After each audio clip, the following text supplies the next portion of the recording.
เอากินเนาะพากันมากินข้าวกินน้ำว่าซั่นได้พี่น้องเอ้ยเนาะ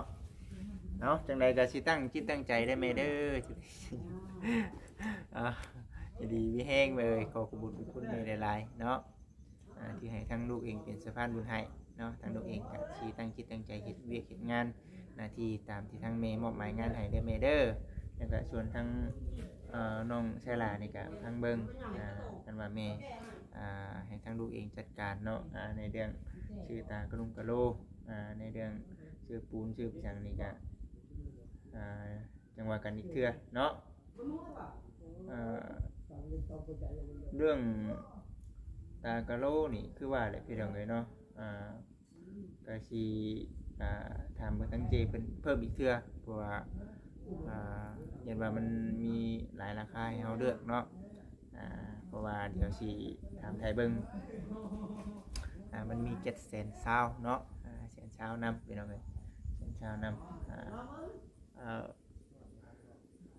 ก็เบื้องปูตากะโลนี่สิลองหาเบิ่งถึงทีเนาะ100,000กันมาคูณเบิ่งก่อนพี่น้องเอ้ยคูณเบิ่งก็เบื้องตากะโลนี่มันสิซำใดเพราะว่าเมื่อวานนี่แบบเฮาไล่เผาน้ำแน่นะพี่น้องเอ้ยไล่เผาน้ำพร้อมไล่ตามที่เด็กเงินเฮาเคยเอาว่าซั่นนะตะกี้นะแต่ว่าเดี๋ยวบ่จิตเวะถามไทยเบิ่งทางเวียดเพิ่นสมมุติว่าก็เบิ่งปูตากะโลเพิ่นครัวนี่สมมุติว่า100,000เนาะ100,000เนาะเดี๋ยวลองไล่ใหม่ก่อน100,000คูณสมมุติว่ามันมี40เนาะมี40แพง40แก๊สนี่มันสิตกอยู่4,800,000 4,800,000ป่านนี้มาบวกกับปูนเนาะปูนนี่สอบละ80,000 10,000บาทพี่น้อง10,000มาคูณ20เนาะ1,600,000เป็นอันนี้พี่น้องมาบวกกับ4,800,000เนาะบัดนี้มาบวกกับอันใช่บัดนี้เนาะใช่นี่ลดละ900,000เนาะพี่น้องเอ้ยแต่บ่ฮู้ แต่ละเขต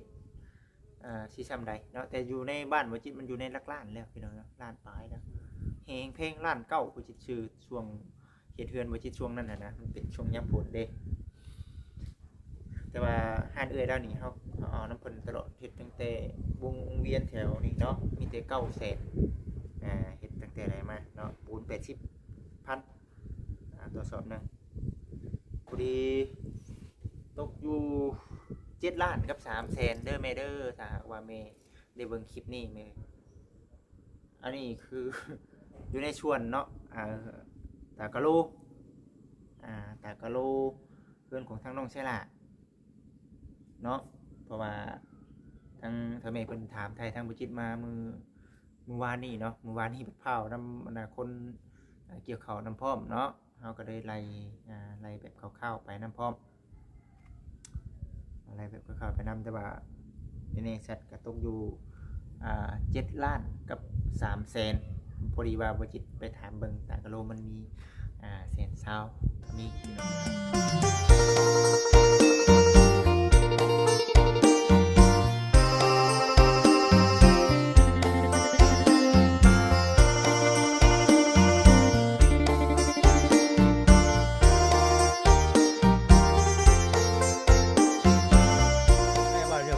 ท่านี้เนาะ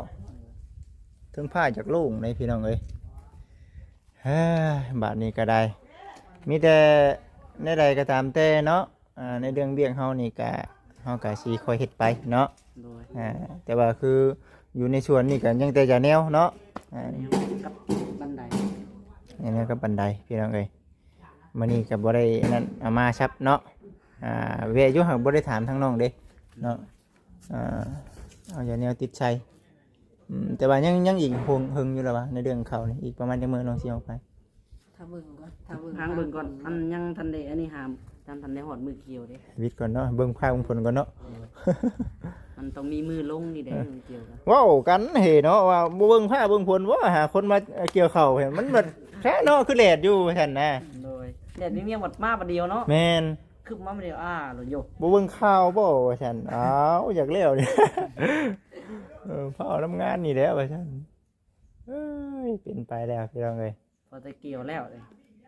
โอ้ยน้องเอ้ยไปอยู่ คนงานขึ้นวิทย์ให้หน้าอยู่บ่ วิทย์ ปรีวิทย์เนาะ พอดีย่างนะสิพาคนงานเมื่อ สิพาคนงานเมื่อแบบเสร็จแบบบ่ว่าฮอดในของใครว่าซั่นหากหลายคนอยู่ดอกบ่มีแต่อ้ายลงวัน เลย มันฝนตกเขาอ๋อเด้ฝนทำเขา เกี่ย เด้ วเนาะหลาย เกี่ยวหลายเมื่อวานนี้จ้างน้ำก็มีไปกระจมเซล เนี่ยวิทย์จากมื้อนี้ไปก็ใครในดอกเนาะบัดนี้เนาะบ่ตกใครใน คึมๆอยู่ได้มื้อนี้ก็ได้ กั้นใจอยู่เนาะ เลยทั้งเบิ่งตอนแรง กินข้าวบ่ไปสิไปน้องไปกินข้าวกินน้ำไปแล้วมาเตะเวียกมื้อไปน้องอันน่ะเสือทองคือสิประมาณนี้แล้วสันพี่น้องเอ้ยคลิปนี้ก็ได้เนาะถือว่าได้คุยกันเนาะกับทางน้องไซล่าแล้วพี่น้องเอ้ยเนาะน้องไซล่าน้องถ้วยทองเนาะ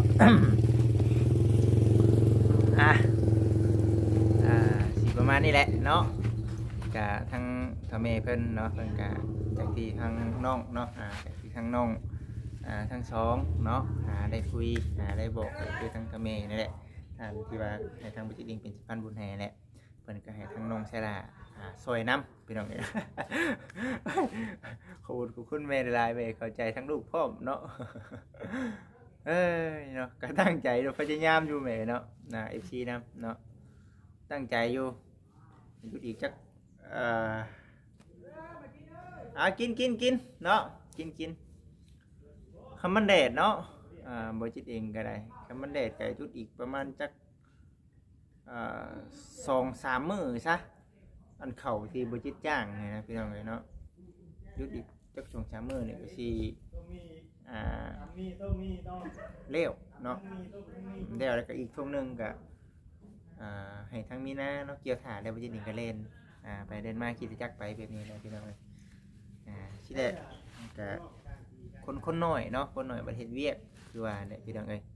ทางทะเมเพิ่นก็เข้าใจอยู่ ก็สิตั้งจิตตั้งใจเด้อแม่เด้อเนาะตั้งจิตตั้งใจเฮ็ดหน้าที่นี่แหละแม่เอ้ยทางลูกเองก็คือว่าแหละให้ทางน้องใช่ล่ะเพิ่นหาคือเว้าแน่ได้เนาะเพิ่นได้ยินเพิ่นบอกว่าทะเมฝากเงินมาให้ซื้อเป้ก็เอาก็เบิ่งถ้าว่าน้องเพิ่นหาได้ก็สมมุติว่าอยู่ในงบของทางน้องเพิ่นเนาะเบิดก็ทางลูกเองก็บอกน้องใช่ล่ะอยู่ว่าโทรบอกก็ได้เดียวเฮาเองก็สิเอาเงินของทางทะเมเพิ่นนั่นแหละมาจ่ายเพิ่มนำกันว่าน้องใช่ล่ะเนาะยังหาบ่ได้เนาะยังหาบ่ได้บัตรเบสที่ว่าบ่จิตบอกให้หมู่เพิ่นหามาสมมุติว่ามันมาแล้วบ่จิตเองก็ต้องไปเลือกเอาบัดไปเลือกเอามาไปเลือกมาเบิ่งว่ามันสิได้ประมาณจักโตระวังเนาะคือระวังรอทั้งหมู่บ่จิตเอามาก็ให้ทำน้องใช่ล่ะเพิ่นหามาเนาะหามาคันว่าน้องใช่ล่ะเพิ่นหาพ่อก็เอาก็พอแล้วพี่น้องเอ้ยเนาะพอแล้วมีแต่ว่าเบะตรงที่หมู่หานี่ให้เพิ่นไปส่งไปเวียดนามเลยก็ได้เนาะกินน้องมีหยังตำบักหุ่งบ่ตำกระปุ้นมาซั่นกินเนาะพากันมากินข้าวกินน้ำมาซั่นได้พี่น้องเอ้ยเนาะจังใดก็สิตั้งจิตตั้งใจได้แม่เด้อจะดีมีแห้งเลยขอขอบคุณแม่หลายๆเนาะที่ให้ทั้งลูกเองเป็นสะพานบุญให้เนาะทั้งลูกเองก็สิตั้งจิตตั้งใจเฮ็ดเวียกเฮ็ดงานหน้าที่ตามที่ทั้งแม่มอบหมายงานให้ได้แม่เด้อ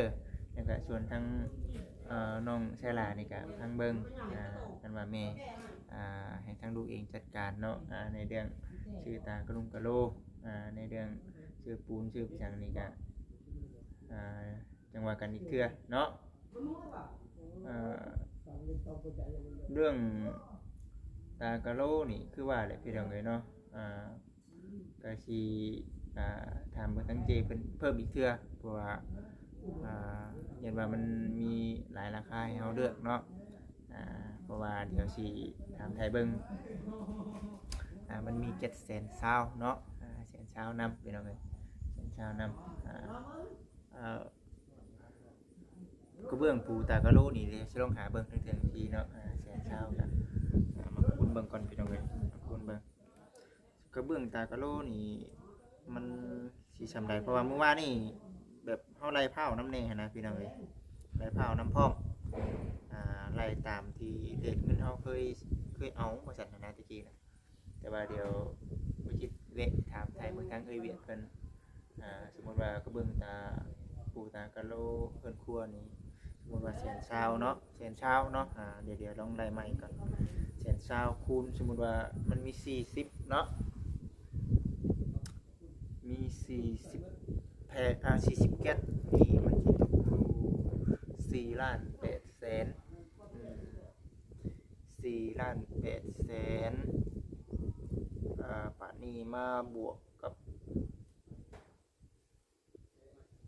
ปูนเนาะปูนนี่สอบละ80,000 10,000บ่พี่น้อง10,000มาคูณ20เนาะ1,600,000 1,600,000เป็นจังได๋พี่น้องมาบวกกับ4,800,000เนาะก็ได้คนนั้นบัดนี้มาบวกกับอันน่ะใช้บัดนี้เนาะใช้นี่ลดละ900,000เนาะพี่น้องเอ้ยแต่บ่ฮู้ แต่ละเขตสิซำใดเนาะแต่อยู่ในบ้านบ่จิตมันอยู่ในหลักล้านแล้วพี่น้องเนาะล้านปลายแล้วแฮงเพลงล้านเก้าบ่จิตชื่อช่วงเขตเฮือนบ่จิตช่วงนั้นน่ะนะมันเป็นช่วงยามฝนเด้แต่ว่าห้านเอื้อยแล้วนี่เฮาเอาน้ำเพิ่นตลอดเฮ็ดตั้งแต่วงเวียนแถวนี้เนาะมีแต่900,000เฮ็ดตั้งแต่ไหนมาเนาะปูน80,000ตัวสอบนึงพอดีตกอยู่7 ล้านกับ300,000เด้อแม่เด้อถ้าหากว่าแม่ได้เบิ่งคลิปนี้แม่อันนี้คือ อยู่ในชวนเนาะตากะโลตากะโลเพื่อนของทางน้องใช่ล่ะเนาะเพราะว่าทางแม่เพิ่นถามไทยทางบุจิตมามือวานนี้เนาะมือวานนี้เป็นเผานำคนเกี่ยวข้าวน้ำพร้อมเนาะเฮาก็ได้ไล่แบบคร่าวๆไปน้ำพร้อมอะไรแบบข่าวๆไปนำแต่ว่าในสัตว์ก็ตกอยู่7 ล้านกับ300,000พอดีว่าบ่จิตไปถามเบิ่งตากะโลมันมี120,000ก็มีพี่น้องเอ้ยเนาะ250บาท250 บาทก็มีเนาะมีหลายราคาให้เฮาเลือกเดี๋ยวสิลองเบิ่ง120,000นี่มันก็สิตกอยู่ประมาณนี้เด้อแม่เด้อประมาณนี้ไต่ให้กับ FC ได้เบิ่งได้ชมก่อนก็คือว่าพูดแหละถ้าทางเมย์เพิ่นให้เป็นสะพานบุญให้ก็สิจัดการตามนี้เลยเนาะก็ดีคือกันเลยพี่น้องเอ้ยเนาะนึงคือ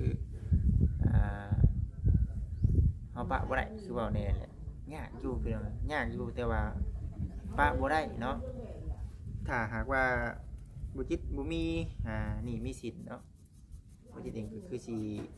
ว่าฉันเล่นน้ำเวียกน้ำงานทางไหนทางหน้าก่อนว่าฉันให้มันแล้วก่อนจังมาเฮ็ดเวียกทางสะพานบุญบ่จัดอันนี้เฮาบัดมีดีนี่รถน้ำแน่นะพี่น้องเอาก็เลยปะบ่ได้ทั้ง2-3อย่างเนาะคือเห็นกันแหละ FC เพิ่นก็ฮู้อยู่เด้บ่จิตเนี่ยเนาะบางท่านเพิ่นก็เกรงใจเนาะเกรงใจบ่จิตนำแต่บัดทางบ่จิตบัดภูมิใจพี่น้องเนาะภูมิใจแล้วก็เต็มใจภูมิใจแล้วก็เต็มใจเป็นผู้รักผู้ใหญ่เป็นมอบหมายงานให้ผู้จัดเองดีใจเลยพี่น้องเลยเนาะดีใจเพราะว่ามันยังคือว่าฉันเนาะยิดออกมาเฮ็ดงานกับผู้จัดเองกับบอกเป็นเลยอาศัยเนาะอาศัยยอดวิวแล้วก็ไล่นำโฆษณาพอจะได้เก็บเล็กเก็บหน่อยแหละทอนร่วมกันแหละเอาเงินมาผ่อนรถเนาะเงินทางโฆษณาทาง YouTube ได้ซ้ำนี้เนาะพี่น้องเนาะเงินจากการขายของนำตลาดได้ซ้ำนี้เนาะเงินจากขายของซ้ำก็ได้ซ้ำนี้บัดเอามาพมกันไปนี่นะพี่น้องถ้าหากว่าบริจิตยุดงานอันใดอันหนึ่งนี่มันก็สีโบทั่วถึงปานใดเนาะรุดเลยแหละพี่น้องเอ้ยนั่นแหละจังว่าก็มาบอกทางผู้รักผู้ใหญ่หลายๆท่านเพิ่นเพิ่มเติมบ่ได้มีแต่ทางแม่เพิ่นได้เนาะที่ว่าเกรงใจนะพี่น้องเอ้ยเนาะมีแต่ทางแม่เพิ่นเกรงใจมีหลายๆคนที่ว่าเพิ่นเกรงใจเนาะเกรงใจยังย่านบ่จิตเมื่อยน้ำแน่เนาะอันนี้ก็ขอขอบคุณ ทางผู้รักผู้ใหญ่หลายๆเนาะเก่งใจแน่ว่าจะโอ้ยบ่จิตอยากนำให้นำหน้าเนาะอยากนำเวียกนำงานเดิว่าซั่นอย่าเนายากจังซั่นจังซี่ก็เข้าใจเพิ่นอยู่เพิ่นแฮงเพลงเฮาเนาะแต่ว่าเฮาเองก็เอาไว้สู้ตอนมีเหือมีแฮงเนาะตอนนี้ใครแน่ได้เนาะสู้ตอนนี้ใครแน่ยากตอนนี้บ่เป็นหยังใครกว่าเฮาอายุหลายแล้วเฮามาเฮ็ดบืนเฮ็ดหลายทางมันสิยากหลายตื้มตอนเฮายังหนุ่มยังน้อยก็อย่ามันเนาะเมื่อยก็อย่ามันพี่น้องเอ้ยเนาะเมื่อยวันนี้สบายวันหน้าก็สิแนวนี้แหละก็ฝากถึงทาง FC นำเนาะบ่ต้องเกรงใจเด้อเนาะฝากทางผู้หลักผู้ใหญ่พร้อม เอาเนาะก็สิประมาณนี้แหละลุยต่อพี่น้องเนาะลุยต่อยัง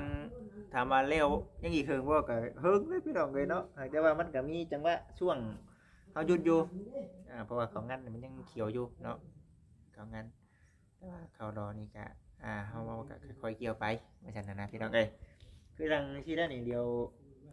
บ่จิตเองสิเอาเงินเนาะทางแม่เพิ่นฝากมาอยู่ในส่วนของทางน้อง